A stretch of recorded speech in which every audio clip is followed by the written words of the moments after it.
Salam.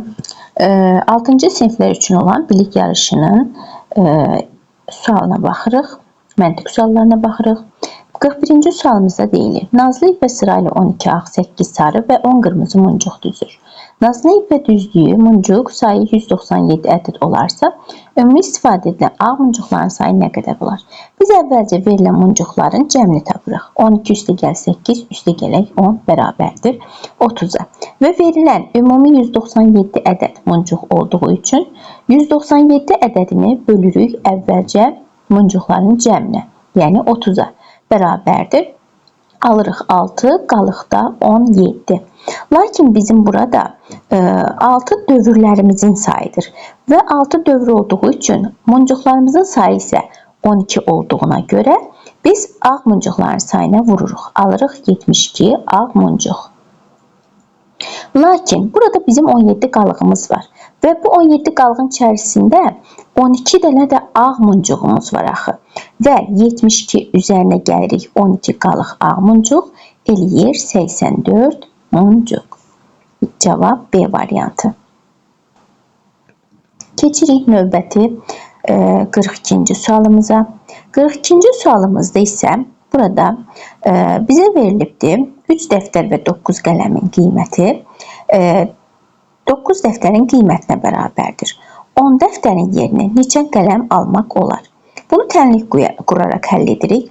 3 dəftər 9 qələmin qiyməti, yəni 3 dəftər üstə gələk 9 qələm bərabər olacaq 9 dəftərin qiymətinə. Buradan 3 dəftər və 9 dəftər bərabərliyin bir tərəfinə keçirsək, burada çıxarıq. 9 dəftərdən 3 dəftər çıxsaq, alarıq 6 dəftər bərabərdir 9 qələmə. Və 6 ilə 9-un hər iki tərəfi 3-ə ixtisar etsək, yəni bölsək, 2 dəftərimiz bərabər olacaq 3 qələmə. Və burada biz, axı bizdən 10 dəftərin qiymətini soruşur. O zaman biz nə etməliyik? 2 dəftəri 10 dəftər etmək üçün 5-ə vurmaq lazımdır. Deməli, bərabərliyin sol tərəfini 5-ə vurmuşuqsa, sağ tərəfini də 5-ə vurmalıyıq. O zaman 10 dəftərimiz 15 qələmə bərabər olacaq. Cavabımız A variantı 15 qələm. Keçək növbəti 43-cü sualımıza. 43-cü sualımızda aşağıda verilən ədədlər arasında bir qanuna uyğunluq var. Buna görə sual işarəsinin yerində hansı ədəd yazılmalıdır? Bu sualda birinci tərəfə dəymirik, yəni olduğu kimi saxlayırıq. 6-nı olduğu kimi saxlayırıq, lakin ikinci sıradakı ədədlərimizdən hərəsindən bir vahid azaldırıq. 6 vurulsun, 7 çıxılsın, 1 şəklində yazırıq. Və 6 vurulsun 6 bərabərdir 36-nı alacağıq. Bunu ümumilikdə hər birində davam elətdiririk. Digərində isə 4 vurulsun 5 çıxılsın 1 bərabərdir 4 vurulsun 4, yəni 16-ya bərabər olacaq. Və baxırıq sonuncusuna. 8 vurulsun 4 çıxılsın 1 bərabərdir 8 vurulsun 3 bərabər olacaq 24-ə və cavabımız olacaq 24 D variantı. Növbəti sualımız 44-cü sualdır. 44-cü sualda bizə bir cədvəl verilibdir. Bu cədvəl üzərində hansı əməl işarələrinin yerinə yetirildiyinə baxırıq. Burada deməli cədvələ sətir və sütun şəklində baxmaq olar. Lakin baxdıqda görürük ki, burada sətir şəklində bir vurma əməli yerinə yetirilib. Yəni 4 vurulsun 2 vurulsun 3 bərabərdir 24-ə. Bu hər bir sətrə aiddir. Biri vururuq 6-ya, 4-ə 24. 8 vurulsun 3 vurulsun 1 24. Deməli bizə burada 3 vurulsun 2 bərabərdir 6. 6-nı hansı ədədə vursaq, alarıq 24. Yəni 24-ü böləcəyik 6-ya, alacağıq cavab 4. Bu da eləyəcək C variantı.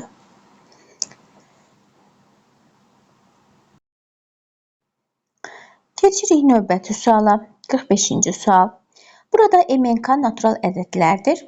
M çıxılsın N'in 4 olduğunu biliriksə, M çıxılsın K'mızı da 5 veribdir. Və bizdən M üstəgələk N, üstəgələk K cəmini istəyir.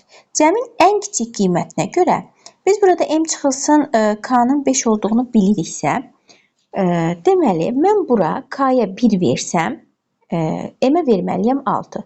6-dan 1 çıxsam, alaram 5. M çıxılsın N-də isə M-ə artıq 6 olduğunu bilirəm və 6-dan 2 çıxsaq, qalar 4. M-in 6, N-in 2 və K'nın 1 olduğuna görə bizdən cəm istəyirdi. 6 üstəgələk 2 üstəgələk 1 bərabərdir 9-a, yəni variant A variantı.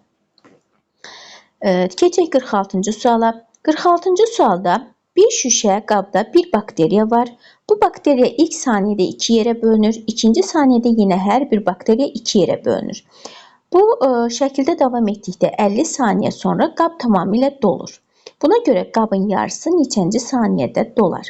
Bu tip məsələlərdə biz, əgər bizim qabımız 50 saniyədə tam dolursa, deməli, bizim qabımızın yarısı bundan bir vahid az. Yəni 50 çıxılsın 1, yəni 49 saniyədə dolmuş olacaq.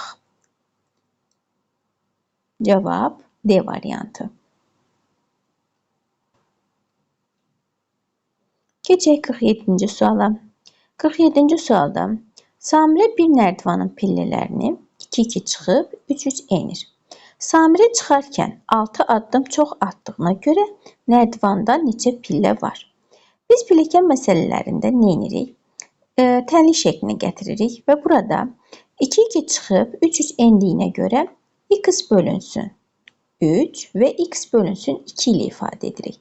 Lakin burada 6 addım çox atdığına görə, yəni bizdən burada bir fərq istəyir. Fərq istədiyinə görə tənliyimizi çıxma ilə həll edəcəyik. Yəni ki, x bölünsün 3, çıxılsın x bölünsün 2,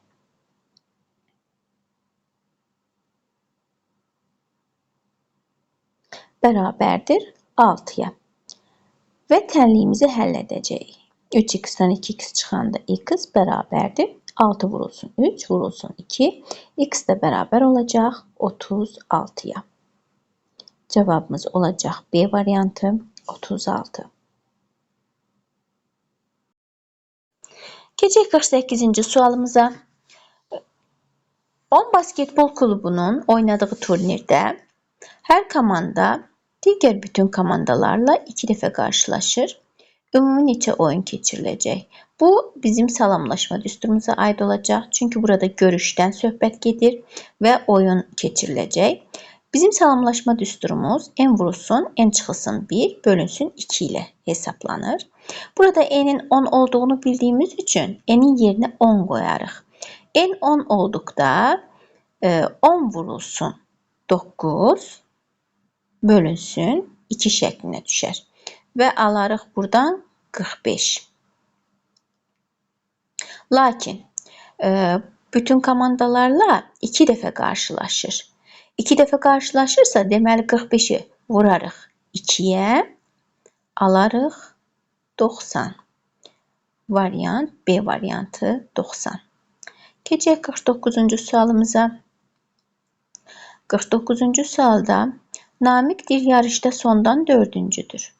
O 31 nəfərin iştirak etdiyi yarışda ikinci olmaq üçün ən az neçə nəfəri ötüb keçməlidir. Əgər Namiq yarışda sondan 4-cüdürsə, deməli biz sondan əvvələ doğru 4-cü yerdə, yəni Namiq neçənci yerdə olduğunu tapmalıyıq. 31, 30, 29 və 28. Artıq Namiq deməli 28-ci yerdədir. Əgər Namiq 28-ci yerdədirsə, o yarışda ikinci olmaq üçün ən az neçə nəfəri keçməlidirsə, 28-dən çıxarıq 2-ni, alarıq 26 A variantı. Keçək 50-ci sualımıza. 50-ci sualımız aşkar operatorlara aiddir. Yəni, buradakı simvollar işarələri ifadə edir. Hər bir simvolun öz yerinə qoymaq lazımdır. Birinci sətirdəki tənliyimizə görə kvadrat kvadratın yerində olacaq, romb rombun yerində olacaq və sonda toplanacaq. Deməli, kvadratla kvadratı bərabərləşdirsək, yəni A-mız burada bərabər olacaq 14-ə, B-miz bərabər olacaq isə 3-ə. Və aparıb tənlikdə yerinə qoyacağıq. 3 vurulsun 14, çıxılsın 3 olacaq. Yəni 42 çıxılsın 3 bərabərdir 39-a. Bu birinci. İndi isə keçirik romb ifadəsini tapmağa. Yəni A-nın yerində görürük ki, A-nın yerində 7 durur, B-nin yerində isə 11 durur. Və aparıb yerinə qoyub yazdıqda A 7 üstə gələk 2 vurulsun 11. Çünki bizə 2B verdiyi üçün 2 vurulsun 11 olacaq. Yəni 7 üstə gələk 22. Bu da edəcək 29.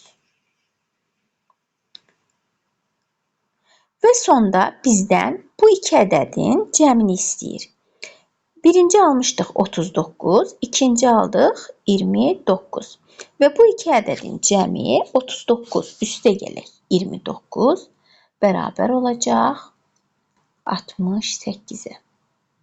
Variant B variantı.